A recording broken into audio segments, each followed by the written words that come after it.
In the 15th century, when empires and kingdoms divided the world, one name struck terror into the heart of Christian Europe: Mehmed II, the Conqueror. This was not merely an honorific title, but a warning etched in blood across battlefields on 3 continents. Before we delve into the darkness of his reign, ask yourself, what does it take to become a legend feared by millions? What horrors must a man commit for his enemies to prefer death over capture? The chronicles hold the answers, recorded in massacres, impalements, and calculated brutality that defined Mehmed's path to supremacy. History remembers conquerors, but it immortalizes monsters. Mehmed II walked the line between both with deliberate precision. His reign began not with coronation ceremonies or diplomatic pleasantries, but with an act so cold it set the tone for all that followed: the murder of his own infant brother, drowned in a bath to eliminate any rival claim to the throne.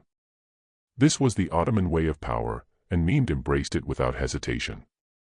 To his followers, he was the fulfillment of ancient prophecies, the sword of Islam, destined to conquer the city of Caesar. To his enemies, he was something far darker, a force of nature wrapped in human flesh, merciless and unstoppable.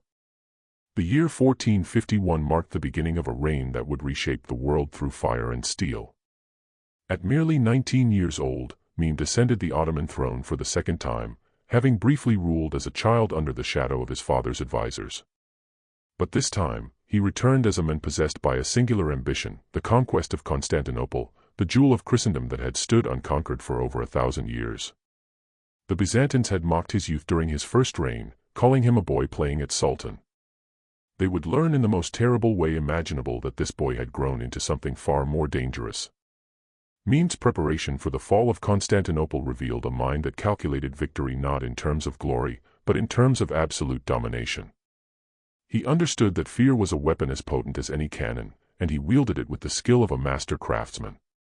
Before the siege even began, he demonstrated his intentions by constructing the Rumeli fortress on the European shore of the Bosphorus, a massive stone declaration of war that strangled Byzantine maritime trade. When Venetian ships attempted to pass without his permission, Mehmed's response was characteristically brutal.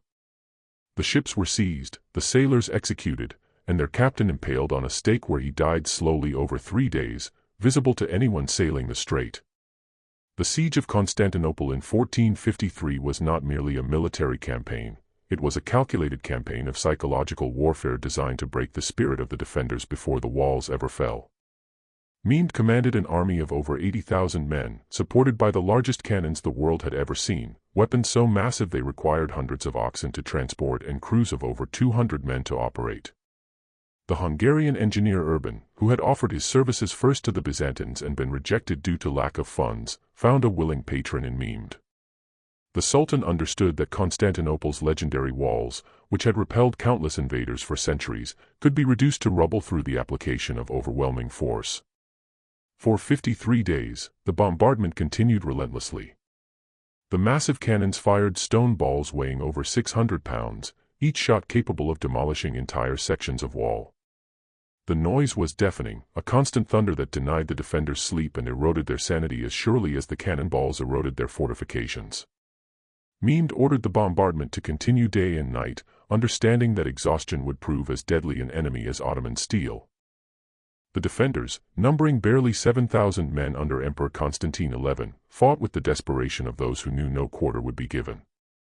The psychological tactics extended beyond mere bombardment. Mehmed ordered his engineers to dig tunnels beneath the walls, a strategy the defenders could hear but struggled to counter. Byzantine engineers led by the Scottish soldier John Grant worked frantically to dig counter-tunnels and collapse the Ottoman efforts. But the constant threat of the ground beneath them giving way added another layer of terror to the siege.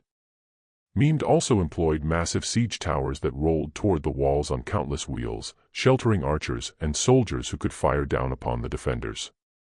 At night, the Ottoman camp blazed with thousands of fires, a constellation of threat that surrounded the city, while the Sultan's personal tent, made of scarlet silk and positioned where the defenders could see it, served as a constant reminder of who orchestrated their doom. Perhaps most psychologically devastating were Mehmed's displays of his captured enemies. When small groups of defenders were taken alive in skirmishes outside the walls, the Sultan ordered them impaled on stakes in full view of their comrades still manning the defenses. These men died slowly, their screams audible across the battlefield, their bodies left to rot as warnings. Mehmed understood that each impaled soldier represented not just one death, but dozens of demoralized defenders who would question whether continued resistance was worth such a fate. This calculated cruelty was not the rage of a barbarian, but the cold methodology of a leader who had studied the art of breaking human will. The fall of Constantinople. When the walls of Constantinople finally fell on May 29, 1453, the true horror of Mehmed's conquest began. The Sultan had promised his soldiers 3 days of plunder, a traditional reward he knew would motivate his troops to fight with suicidal bravery. What followed was one of the most brutal sacks in history, a nightmare of violence that transformed the ancient city into a charnel house. Ottoman soldiers poured through the breached walls like a flood of steel and fury, their bloodlust unleashed after weeks of grueling siege warfare. The streets ran red as soldiers, civilians, women, children, and the elderly were cut down without distinction. The churches, which had offered sanctuary during countless previous crises, became slaughterhouses. The Hagia Sophia, the magnificent cathedral that had stood for nearly 1,000 years as the spiritual heart of Eastern Christianity, witnessed scenes of unimaginable brutality. Thousands of civilians had crowded inside, praying for divine intervention that would never come. When Ottoman soldiers broke through the doors, they found not warriors, but terrified families clutching icons and crosses. The massacre that followed was methodical and complete. The marble floors, which had seen the coronations of emperors and the prayers of generations, were slick with blood. Those who were not killed immediately were bound in chains for the slave markets, their fates arguably worse than those who died quickly. Mehmed himself rode into the conquered city on the afternoon of the first day, and what he saw appeared to satisfy some dark requirement in his soul. Chronicles describe his tour through the city streets, observing the carnage with an expression that contemporary sources described as pleased satisfaction. He dismounted at the Hagia Sophia and ascended to the Great Dome, where he proclaimed the building would be converted into a mosque. As he stood there surrounded by the architectural wonder of Byzantine civilization, soldiers below continued dragging civilians from their hiding places. The Sultan observed this too, making no move to stop the plunder he had promised. The fate of Emperor Constantine XI became a matter of legend and propaganda. The last Roman emperor died fighting in the breach, his body lost among the thousands of dead that littered the walls and streets. When Mehmed learned that Constantine could not be found, he ordered a search through the mountains of corpses. Some accounts suggest the emperor's body was eventually identified by the golden eagles embroidered on his boots, though the reliability of such claims remains questionable. What is certain is that Mehmed ordered the emperor's head to be cut off and displayed, though whether from an identified body or a convincing substitute, we cannot know. The head was paraded through the streets of the Ottoman capital and later sent as a grim trophy to various Muslim courts, a warning of what befell those who opposed the Sultan. The 3 days of plunder Mehmed had promised stretched, in reality, into chaos that took weeks to fully control. The enslaving of the population was systematic and brutal. Families were torn apart as soldiers claimed their human spoils, with young women and boys particularly prized in the slave markets of the Ottoman Empire. Contemporary sources estimate that between 30,000 and 50,000 people were enslaved, though exact numbers are impossible to verify. The elderly and infirm, who had little value as slaves, were often simply killed and their bodies thrown into the streets or the sea. Wealthy citizens who had hidden in their homes were tortured to reveal the locations of their treasures, hot irons and other implements used to force confessions. Mehmed's treatment of the city's nobility revealed his understanding of power and humiliation. The most prominent Byzantine families, those who had ruled and administered the empire for generations, were systematically humiliated and destroyed. Grand Duke Lucas Notaras, the most powerful man in Constantinople after the emperor, had survived the initial slaughter and was brought before Mehmed. The Sultan initially treated him with apparent respect, but when Notaras refused Mehmed's demand to hand over his 14-year-old son for the Sultan's pleasure, the facade dropped. Mehmed ordered Notaras executed, along with his sons and sons-in-law, all beheaded in front of each other in order of age, so that the father would watch his male lineage destroyed before his own death. The wealth of Constantinople, accumulated over 1,000 years as capital of the Byzantine Empire, was methodically stripped. Churches were ransacked for their golden icons and jeweled reliquaries. Libraries containing irreplaceable manuscripts were burned or scattered, with priceless works of ancient Greek and Roman literature lost forever. Mehmed took the most valuable items for his personal treasury, but vast amounts of wealth simply disappeared into the chaotic distribution among his soldiers. The systematic looting continued for weeks after the formal 3 days of plunder, as soldiers searched every corner of the city for hidden valuables and civilians who might have escaped the initial sweep. The transformation of Constantinople into Istanbul marked not just a change of name, but a deliberate erasure of its Christian identity. Mehmed ordered all major churches converted into mosques or demolished. Residential quarters were repopulated with Muslims from Anatolia and other parts of his empire, while the surviving Christian population was reduced to second-class status. The Sultan installed a new Greek Orthodox patriarch, but under conditions that made clear the church existed only at his sufferance. This was conquest not merely as military victory, but as complete civilizational replacement, a model Mehmed would replicate in varying degrees throughout his reign. The Brother Killer. To understand the depths of Mehmed's ruthlessness, we must return to the beginning of his reign and examine the act that set the template for everything that followed, the murder of his infant brother. Ottoman succession was governed by a brutal pragmatism expressed in the law of fratricide, which stated, "Whichever of my sons inherits the Sultan's throne, it behooves him to kill his brothers in the interest of the world order." This law, formalized by Mehmed himself after his accession, merely codified what had been Ottoman practice for generations. But even by these harsh standards, the cold efficiency with which Mehmed eliminated his potential rivals shocked contemporary observers. Ahmed, Mehmed's infant half-brother, was the son of Sultan Mehmed II's widow. The child was barely weeks old when Mehmed ascended to the throne, representing no immediate threat but a potential future challenge to legitimacy. Mehmed's solution was characteristically direct. He ordered the child drowned in a bath, a method that left no marks and could be explained as an unfortunate accident if needed. The baby's mother was powerless to intervene, watched by guards as her son was held beneath the water until his struggles ceased. Contemporary Ottoman chroniclers recorded this event with neither outrage nor surprise, merely noting it as a necessary act of statecraft. But Mehmed's elimination of threats extended beyond his immediate family. His father Mehmed II had left behind a complex web of potential claimants and power brokers within the Ottoman court. The Grand Vizier Kendarli Halil Pasha, who had served Mehmed's father loyally and had opposed the young sultan's aggressive plans for Constantinople, found himself increasingly isolated. Kendarli represented the old guard of Ottoman politics, favoring consolidation over expansion, diplomacy over conquest.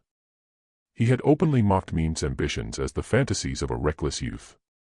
After the fall of Constantinople proved Mehmed right, the Sultan had his Grand Vizier executed on charges of treason, real or fabricated.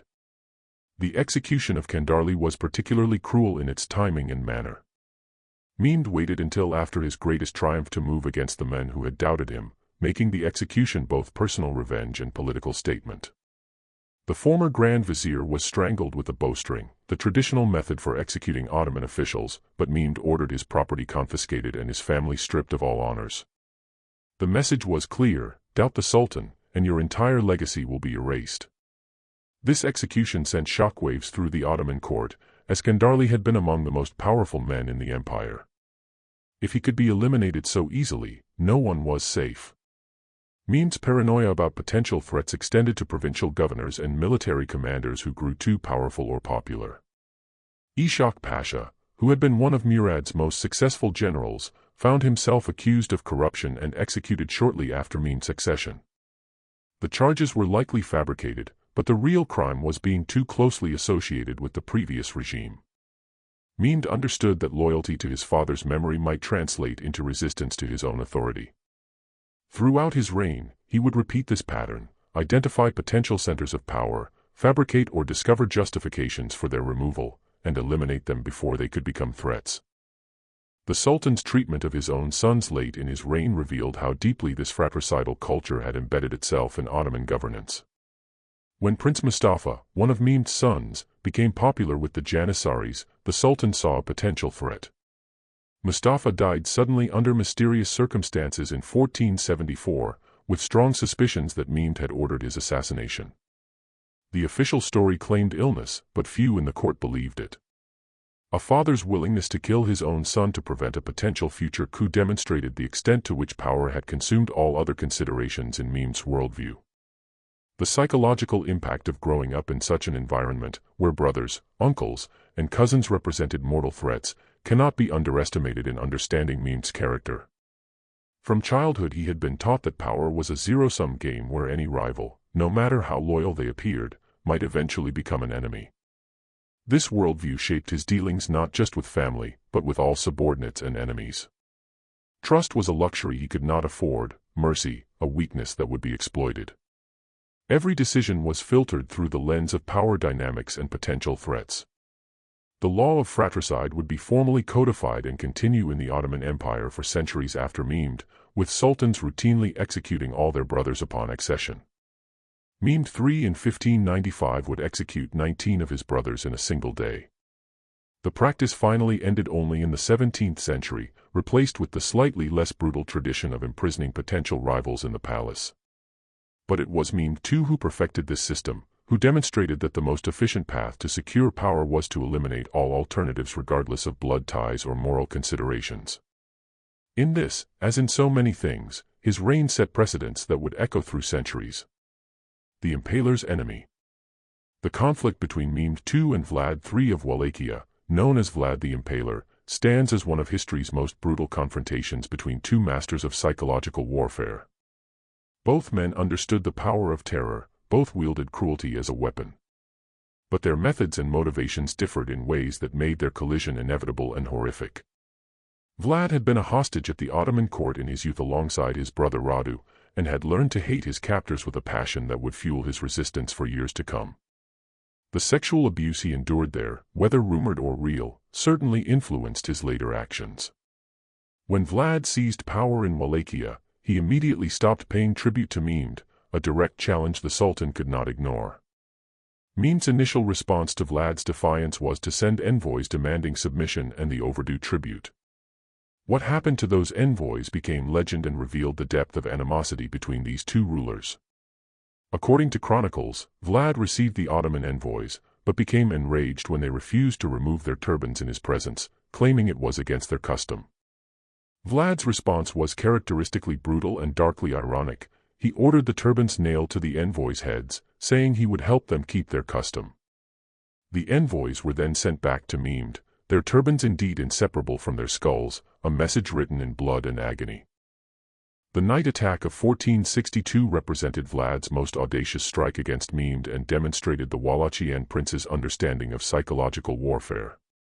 As Mehmed marched into Wallachia with an army estimated at 60,000 to 90,000 men, Vlad employed scorched earth tactics, poisoning wells, burning crops, and leaving the Ottoman army nothing to forage.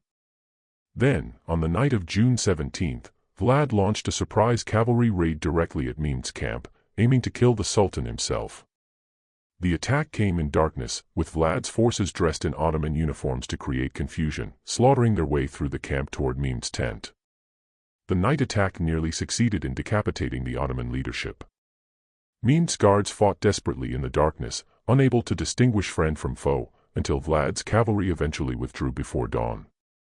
The Sultan himself came frighteningly close to death, saved only by the quick thinking of his personal bodyguards who formed a human shield around his tent.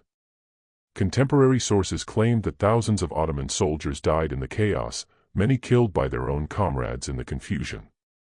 The psychological impact was even more devastating. The invincible conqueror of Constantinople had nearly been killed in his own camp by a force a fraction of the size of his army. But Mehmed's true horror at Vlad's hands came not in battle, but in what he discovered as his army advanced deeper into Wallachia. The Forest of the Impaled, as it came to be known, was a grotesque display that shocked even the hardened Ottoman soldiers. For miles approaching the Wallachian capital of Targovist, the roads were lined with thousands of stakes, each bearing an impaled Ottoman prisoner. The bodies, in various stages of decay, created a landscape of horror. The stench was overpowering, the sight nightmarish. Some victims had been impaled weeks earlier and were now skeletal remains, while others had been placed more recently and still moved weakly, their dying groans audible. The exact number of impaled prisoners in this forest of death remains disputed, with estimates ranging from 10,000 to 20,000. What struck Mehmed most, according to Ottoman chroniclers, was the discovery of his former friend Hamza Pasha among the impaled. Hamza had been sent earlier with a vanguard force and had been captured. Vlad had him impaled on the tallest stake, dressed in his finest clothes, surrounded by impaled members of his household and army. The display was positioned where Mehmed could not miss it, a personal message from Vlad demonstrating that rank offered no protection from his wrath. Contemporary sources claim this sight affected Mehmed so deeply that he withdrew from the campaign, leaving his generals to continue the pursuit of Vlad. Mehmed's retreat from Wallachia was strategic rather than cowardly, but it marked one of the few times the Sultan abandoned a campaign without achieving his objective. The forest of impaled bodies had served its psychological purpose. It demonstrated that Vlad was willing to match and exceed any atrocity Mehmed might commit. The Ottoman army, demoralized by disease, lack of supplies, and the horrific sights they had witnessed, was in no condition for a prolonged campaign through hostile territory. Mehmed instead deployed Vlad's brother Radu, who had remained loyal to the Ottomans, to lead a force of Wallachian collaborators and Ottoman troops to unseat Vlad. The ultimate fate of Vlad came years later. But Mehmed's revenge was thorough and systematic. After Vlad was finally captured by Hungarian forces and imprisoned, then later released and attempting to reclaim his throne, he was killed in battle in 1476. Some sources suggest assassination by Ottoman agents, though the details remain murky. What is certain is that Mehmed ordered Vlad's body, when finally recovered, to be decapitated and the head preserved in honey and sent to Constantinople. The Sultan displayed the head on a stake in his capital, a final ironic reversal where the impaler himself became the impaled, at least in symbolic form. The message was clear: challenge Mehmed's supremacy, and eventually, no matter how long it took, his revenge would find you. The Bosnian Campaign. Mehmed's conquest of Bosnia in 1463 revealed the full machinery of his imperial terror applied to an entire kingdom. Bosnia had maintained a precarious independence through tribute and diplomacy. Its king, Stephen Tomasevic, hoping that his recent conversion to Catholicism would bring Western support against Ottoman expansion. It was a fatal miscalculation. When Tomasevic stopped paying tribute and sought Hungarian alliance, Mehmed responded with the full weight of his military power. The campaign was not merely about territorial expansion, but about sending a message to every vassal state in the Balkans about the cost of defiance. The speed of the campaign stunned contemporary observers. Mehmed invaded Bosnia in May 1463 with an army estimated at 150,000 men, an overwhelming force that swept through the kingdom like a scythe through wheat. Fortresses that might have withstood siege for months surrendered after days, their garrisons aware of what happened to those who resisted the Sultan. Within weeks, Mehmed had captured the capital at Bobovac and most of the major fortified cities. King Tomasevic, who had expected his fortresses to hold long enough for Hungarian reinforcements to arrive, found himself trapped in the fortress of Kljuk with nowhere to run. Tomasevic's surrender was negotiated under promises of safe conduct that Mehmed had no intention of honoring. The king sent envoys to negotiate, and Mehmed swore on the Quran that Tomasevic and his family would be spared if he surrendered the fortress and the royal treasury. It was a lie calculated to avoid the cost and time of a prolonged siege. Tomasevic, perhaps desperate to believe, perhaps with no other choice, surrendered himself, his family, and what remained of Bosnia's royal treasury. He was brought before Mehmed at the Sultan's camp near Jace, where the facade of clemency immediately dropped. The execution of King Tomasevic was designed as public spectacle and warning. Mehmed ordered the king beheaded in front of his assembled army and the captured Bosnian nobles. But the execution was not swift or clean. The executioner's sword, whether intentionally dulled or through deliberate incompetence, required multiple blows to sever the king's head. Tomasevic's dying screams and the progressively more desperate hacking of the executioner became a public display of humiliation. The king's head was then placed on a stake and displayed at the entrance to Mehmed's camp, while his body was left unburied for days, food for dogs and birds. The slaughter extended to much of the Bosnian nobility. Mehmed had promised safe conduct to those who surrendered, but such promises meant nothing when strategically inconvenient. Over 70 Bosnian nobles were executed in the days following Tomasevic's death, most by beheading, some by impalement. The executions were methodical and public, designed to break any thought of resistance among the surviving population. Families who had ruled their regions for generations were extinguished in a matter of days. The wealth they had accumulated, hoarded in castles and monasteries, was seized and distributed among Mehmed's commanders and soldiers. The fate of Bosnia's population revealed the systematic nature of Ottoman conquest under Mehmed. Entire regions were depopulated through a combination of massacre and enslavement. Young boys were taken for the Difsurum system, forcibly converted to Islam and trained as janissaries, severed forever from their families and original identities. Young women were distributed among the soldiers or sent to slave markets. The elderly and infirm, having no economic value, were often simply killed. Contemporary estimates suggest that between 30,000 and 100,000 Bosnians were either killed or enslaved during the campaign, though exact numbers are impossible to verify. The conversion of Bosnia to Islam began immediately, not through missionary work, but through force and economic pressure. Mehmed understood that lasting conquest required not just military victory, but cultural transformation. Churches were converted to mosques or demolished. Christian clergy were given the choice of conversion, exile, or death. Most fled to Hungarian territory, leaving the Christian population without spiritual leadership. Those Christians who remained were subjected to discriminatory taxes and legal restrictions that made conversion to Islam economically advantageous. Within generations, Bosnia would transform from a predominantly Christian kingdom to a largely Muslim province, a demographic change rooted in Mehmed's policies of forced assimilation. The speed and completeness of Bosnia's fall shocked Christian Europe and demonstrated the futility of resisting Mehmed without substantial military backing. King Matthias Corvinus of Hungary, who had promised support to Tomasevic, arrived with his army only after Bosnia had already fallen.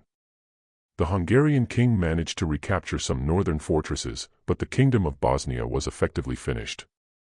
For Mehmed, the campaign had been a complete success achieved in a matter of weeks. It became a model he would replicate with variations throughout the Balkans: overwhelming force, broken promises, public executions of leaders, and systematic depopulation through massacre and slavery. The Siege of Trebizond. The fate of Trebizond, the last surviving fragment of the Byzantine Empire, demonstrated that Mehmed's vengeance against the Byzantine legacy was not satisfied by the conquest of Constantinople alone. The Empire of Trebizond had survived on the southeastern shore of the Black Sea, a Greek-speaking Christian realm that had maintained independence for over 2 centuries after Constantinople itself had fallen to the Fourth Crusade. By 1461, with Mehmed consolidating his power across Anatolia and the Balkans, Trebizond's continued existence became intolerable to the Sultan's vision of total dominion. Emperor David Megas Komnenos, ruler of Trebizond, understood his position was hopeless. His empire consisted of little more than the capital city and a narrow strip of coastal territory surrounded by Ottoman domains. His pleas for Western assistance went largely unanswered, as Christian Europe had proven unable or unwilling to aid Constantinople and showed no more interest in saving its distant cousin. David attempted diplomatic submission, offering tribute and his daughter for Mehmed's harem, hoping to buy continued existence as a vassal state. Mehmed accepted the gifts, but prepared for conquest regardless. The siege of Trebizond in 1461 was less a military challenge than a formality. Mehmed appeared before the city with an overwhelming force that made resistance clearly suicidal. The city's defenders numbered perhaps a few thousand, while Mehmed's army exceeded 80,000. More importantly, the Sultan brought his massive cannons, the same weapons that had reduced Constantinople's legendary walls to rubble. The message was clear: surrender or be destroyed. The bombardment lasted only days before cracks appeared in the fortifications, both physical and psychological. Emperor David negotiated surrender terms that Mehmed initially appeared to accept with relative generosity. David and his family would be allowed to leave with their personal wealth and resettle in Ottoman territory with estates and income befitting former royalty. This apparent clemency may have been genuine in Mehmed's mind at the time, or it may have been calculated deception. What is certain is that Mehmed allowed the imperial family to leave Trebizond with a substantial entourage and treasury, settling them initially at the town of Demotika in Thrace. For a time, it appeared that the last Byzantine emperor would be permitted to live out his days in comfortable, if powerless, retirement. The mercy proved temporary. In 1463, 2 years after Trebizond's fall, David was accused of plotting with foreign powers to restore his empire. The evidence was likely fabricated or at minimum exaggerated, but Mehmed needed no solid justification.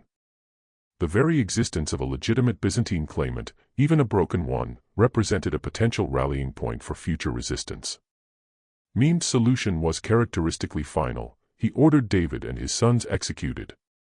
The former emperor and his male heirs were beheaded in a grim ceremony that extinguished the Komnenos dynasty and any legitimate claim to Byzantine restoration.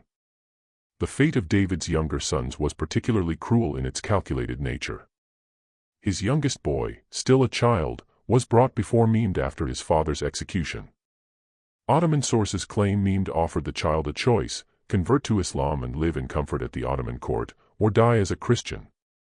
The boy, whether through courage, indoctrination, or incomprehension of the stakes, refused conversion. Mehmed ordered him executed, though accounts differ on whether this was carried out immediately or after a period of imprisonment and repeated pressure to convert. The death of a child for religious conviction, whether martyrdom or murder, depending on perspective, demonstrated that Mehmed's elimination of threats extended even to those too young to pose any real danger. David's widow and daughters faced a fate that many might consider worse than execution. They were added to Mehmed's harem, a common practice that served multiple purposes: humiliation of conquered dynasties, prevention of legitimate heirs through other marriages, and symbolic domination of conquered peoples. To take the wife and daughters of a defeated emperor and make them concubines was to assert ultimate power over the defeated, to reduce them from royalty to property. The psychological torture of surviving as a sultan's concubine, knowing your husband and sons had been murdered and your empire erased, might indeed have been crueler than a quick death. The complete destruction of Trebizond's independence and the extinction of its ruling dynasty marked the final end of Rome in any form. The empire that had begun with Augustus and survived in Constantinople for 1,000 years after Rome's fall, that had continued in Trebizond even after Constantinople's conquest, was now entirely erased from the map. Mehmed had achieved what no previous Muslim ruler had accomplished: the complete military and political elimination of the Roman legacy. The cities remained, the populations continued, but the institutional continuity that stretched back to antiquity was severed forever. In this achievement, if it can be called that, Mehmed's place in history was secure. The Venetian Wars. The protracted conflict between Mehmed II and the Venetian Republic demonstrated that the Sultan's brutality was not reserved for weak opponents, but was intensified when facing powerful enemies. Venice, with its maritime supremacy and far-flung trading empire, represented everything Mehmed sought to eliminate: an independent Christian power that stood between Ottoman ambition and total dominance of the eastern Mediterranean. The war that began in 1463 and continued intermittently until after Mehmed's death was characterized by atrocities on both sides. But the Sultan's actions stood out for their calculated cruelty designed to break Venetian will. The early years of the conflict saw Ottoman armies sweep through Venetian possessions in Greece and the Aegean. When Mehmed's forces conquered the important Venetian fortress of Argos in the Peloponnese, the garrison's fate became a warning to other Venetian holdings. The fortress commander and several of his officers were sawn in half vertically, a method of execution so agonizing that victims often remained conscious through much of the process. The remaining garrison members were either impaled or sent to Ottoman galleys as rowing slaves, a fate that meant years of brutal labor chained to an oar until death from exhaustion, disease, or battle. The island of Negroponte, known today as Euboea, fell to Mehmed in 1470 after a siege that demonstrated the futility of resistance against Ottoman overwhelming force. The Venetian commander Paolo Irizzo had defended the fortress with skill and courage, inflicting significant casualties on the besieging Ottomans. When the walls finally fell after weeks of bombardment and assault, Mehmed entered the conquered fortress and surveyed the damage to his army with visible anger. Irizzo was brought before him in chains, and the Sultan offered him life and wealth in exchange for converting to Islam and entering Ottoman service. It was a test of sorts. Irizzo predictably failed. When Irizzo refused conversion, Mehmed's response revealed the Sultan's methods for breaking the morale of enemy commanders who might inspire future resistance. The Venetian commander was not simply executed, he was tortured to death in the main square of Negroponte in view of the surviving Venetian population and Ottoman soldiers. The exact method varied in different accounts, but most agree he was sawn in half, though some sources claim he was flayed alive first. The process took hours, with Irizzo's screams echoing through the captured fortress as a lesson to anyone who might consider heroic resistance in future. The fate of Negroponte's civilian population followed a pattern Mehmed had established throughout his conquests. The military-age men who survived the siege were either executed or enslaved for galley service. Women and children were distributed among the soldiers or sold in slave markets. The city itself was repopulated with Muslims from Anatolia, transforming its character from a Venetian trading hub to an Ottoman provincial town. Churches were converted to mosques, Venetian architectural elements were defaced or removed, and any symbol of the city's Christian past was systematically erased. This was conquest not merely as military victory, but as cultural annihilation. The Albanian campaigns, where Ottoman forces fought Venetian-backed Albanian resistance, saw atrocities that shocked even contemporary observers accustomed to medieval warfare. When Mehmed's armies captured Albanian villages suspected of supporting resistance fighters, the reprisals were total. Entire populations were massacred, with special attention paid to children who were killed in front of their parents before the adults themselves were executed. Some sources describe children being thrown onto spears or dashed against rocks, atrocities designed to break the spirit of Albanian resistance by eliminating not just the current generation but the next one as well. The financial toll of the Venetian wars eventually forced the Republic to sue for peace, but not before Mehmed had demonstrated his reach by launching raids into Venetian territory in Italy itself. In 1480, an Ottoman fleet landed at Otranto on the Italian mainland, the first time since the early Middle Ages that Muslim armies had established a foothold in Western Europe. The sack of Otranto was brief but horrific, with thousands killed and the survivors enslaved. The city's archbishop, along with many clergy and nobles, were executed when they refused conversion to Islam. Their deaths were deliberately public and brutal, sawn in half or beheaded after torture, their bodies displayed as warnings of Ottoman power. The relief of Otranto came only with Mehmed's death in 1481, after which the Ottoman forces withdrew, unable to hold the isolated foothold without the Sultan's driving will. But the psychological impact lingered. Venice had lost major territories, suffered economic devastation, and learned that no corner of its empire was beyond Mehmed's reach. The peace treaty signed in 1479 was less a negotiated settlement than Venetian submission to reality. The Republic would never fully recover its pre-war position, and the balance of power in the eastern Mediterranean had shifted permanently toward Ottoman dominance. The methods of terror. To understand Mehmed's impact on his era, one must examine not just his conquests, but the specific methods of terror he employed to maintain dominance. Impalement, the most infamous of his techniques, was not merely an execution method, but a calculated psychological weapon. The process involved forcing a sharpened stake through a victim's body in a way that avoided immediate death, usually entering through the rectum and emerging near the shoulder. Skilled executioners could keep victims alive for hours or even days, their prolonged agony serving as entertainment for soldiers and warning to observers. Mass impalements became Mehmed's signature response to rebellion or particularly stubborn resistance. After suppressing an uprising in Albania, Ottoman chroniclers recorded that over 2,000 rebels were impaled along the main roads, their bodies left to rot as warnings. The spacing was deliberate, close enough that travelers could not avoid seeing them, far enough apart that the forest of stakes stretched for miles. The psychological impact on the population was profound. Resistance became not just futile, but guaranteed to result in the most agonizing death imaginable for you and potentially your entire family. Public executions under Mehmed's rule became theatrical productions designed to maximize terror. Simple beheading was reserved for minor offenses or when the Sultan wanted to show relative mercy. More serious crimes or higher status victims warranted more elaborate deaths. Sawing victims in half vertically, starting from the groin, ensured maximum consciousness during the process. Flaying alive, where the skin was methodically removed while the victim remained conscious, could take hours or days depending on the executioner's skill. These were not frenzied acts of bloodlust, but calculated ceremonies with audiences of both Ottoman soldiers and conquered populations. The Sultan's treatment of captured noble prisoners revealed an understanding of class warfare and psychological domination. European nobles captured in battle expected, based on medieval custom, to be held for ransom, a gentleman's agreement that had governed warfare for centuries. Mehmed deliberately violated these expectations as a demonstration that Ottoman power answered to no European conventions. Nobles who expected comfortable captivity awaiting ransom were instead subjected to the same brutalities as common soldiers, or worse.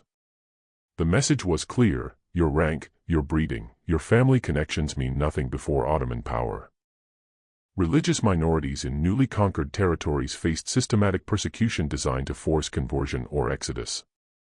Christian priests and monks received particular attention, as Mehmed understood they were the cultural anchors of resistance to Ottoman rule. In city after city, clergy were given stark choices: convert to Islam, flee to Christian territory, or face execution. Those who chose martyrdom were often executed in deliberately blasphemous ways, crucifixion being particularly favored for its ironic mirroring of Christian symbolism. Churches were not just converted to mosques but defiled first, with icons smashed and altars desecrated in ways designed to humiliate the conquered population.